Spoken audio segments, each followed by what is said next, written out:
কত আশা নিয়ে champion trophy খেলতে গিয়েছিল বাংলাদেশ। কত স্বপ্ন ছিল তাদের ক্যাপ্টেনের, আমরা চ্যাম্পিয়ন ট্রফি জিতবো। কত বড় বড় কথা। তাদের দেশের ক্রিকেট ফ্যানের কত স্বপ্ন, আমরা ভারতকে হারাবো। কিছুই হলো না ভাই। দিন শেষে চ্যাম্পিয়ন ট্রফি 2025 থেকে খালি হাতে ফিরতে হচ্ছে।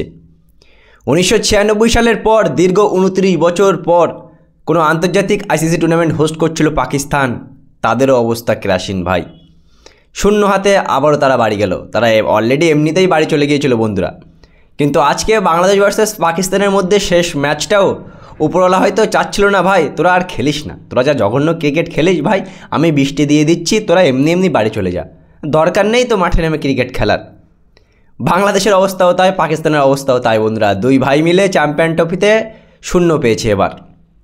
দুজনেই আগে দুটো করে ম্যাচ হেরে গিয়ে চ্যাম্পিয়ন ট্রফি থেকে বিদায় নিয়েছিল। আজকে তাদের দুজনের একে অপরের সাথে ম্যাচ ছিল লাহোরে।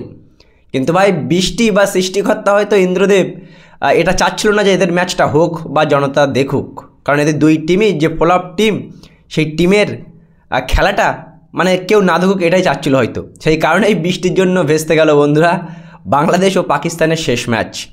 দুজনেই হতাশজনক পারফরমেন্স দেখিয়েছে। বিশেষ করে বাংলাদেশ, তারা তো হতাশজনক সবসময় দেখায় বন্ধুরা। ব্যাটিংয়ে বাজে, সাকিব আল হাসানকে চ্যাম্পিয়ন ট্রফিতে নেয়নি। অলমোস্ট সব থেকে বাজে টুর্নামেন্ট হয়তো বাংলাদেশের। তার কারণ একটাও ম্যাচ তারা জিততে পারেনি। আজকের ম্যাচটা খেললেও হয়তো পাকিস্তানের কাছে হেরে যেত বাংলাদেশ।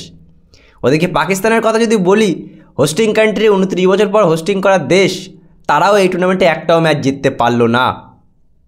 পাকিস্তান প্রথমে নিউজিল্যান্ডের কাছে হারলো, তারপরে ভারতের কাছে হারলো, আর আজকে বাংলাদেশের সাথে শেষ ম্যাচটা বৃষ্টির কারণে ভেস্তে গেল। বাংলাদেশ পাকিস্তানের অবস্থা সেমই বন্ধুরা। ক্রিকেটে আফগানিস্তানকে দেখলে যতটা খুশি হয় ততটাই খারাপ লাগে আর ততটাই হাসি লাগে এই বাংলাদেশ আর পাকিস্তানের ক্রিকেট দেখলে, যে এদের ক্রিকেট দিন দিন কতটাই নেমে যাচ্ছে।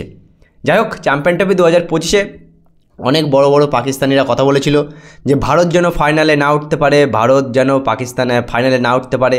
তার কারণ ফাইনালে যদি ভারত ওঠে, ফাইনালটা দুবাইতে হবে, পাকিস্তানে হবে না। পাকিস্তান ফাইনালে উঠবে।